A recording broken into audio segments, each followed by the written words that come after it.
ఈవేళ నేను చెప్పే విషయం ఏంటంటే, మీకు మొన్న చెప్పాను కదా ఫ్రెండ్స్, ఈ బీట్స్ ఫ్లవర్స్ కూడా చేశానని, అవి చూపిద్దామని ఇవాళ నేను వీడియో చేస్తున్నానండి.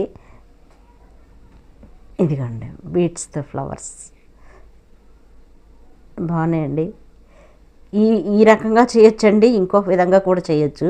అవి నా దగ్గర లేవండి. ఈసారి అవకాశం ఉంటే మీకు చేసి చూపిస్తానండి. బాగున్నాయండి. ఈ బీట్స్తో ఫ్లవర్స్ అండి ఇవి అండి.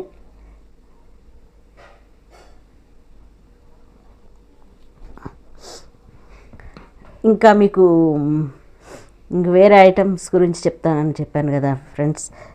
ఇదిగోండి కొబ్బరి చెట్టు బాగుందా ఫ్రెండ్స్? కొబ్బరి చెట్టు దేంతో తయారు చేశాను అనుకున్నారు? స్ప్రైట్ బాటిల్స్ ఉంటాయి కదా ఫ్రెండ్స్, స్ప్రైట్ బాటిల్స్ తెలుసు కదా, గ్రీన్ కలర్లో ఉంటాయి. అవి కట్ చేసి ఇవి తయారు చేసి వీటిని చేశానండి. ఇదేమో ఇది ప్లాస్టర్ ఏంటంటే అండి, చెట్లకు పెట్టే మన ఫ్యాన్సీ షాప్లో దొరుకుతాయండి.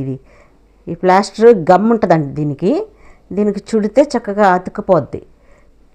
నేను కింద ఈ బాటమ్ చెప్పాను కదా ఫ్రెండ్స్, మన వైట్ సిమెంట్తో చేశానండి. ఇదంతా వైట్ సిమెంట్, ఎందుకంటే వెయిట్ ఉంటే కదండి ఇలా నిలబడేది, వెయిట్ ఉంటే చక్కగా నిలబడతాయి కదా, అందుకే ఇందులో వైట్ సిమెంట్ వేసి ఇది చేశానండి. చేసి దీనిపైన గమ్ ప్లాస్టర్ చుట్టానండి. ఇదే కలర్ ఉంటుందండి, చిట్టు కలరే ఉంటుంది. మీకు ఫ్యాన్సీ షాప్లోకి వెళ్ళి అడిగితే ఇస్తారండి. దీన్ని చుట్టానండి. బాగుందా ఫ్రెండ్స్?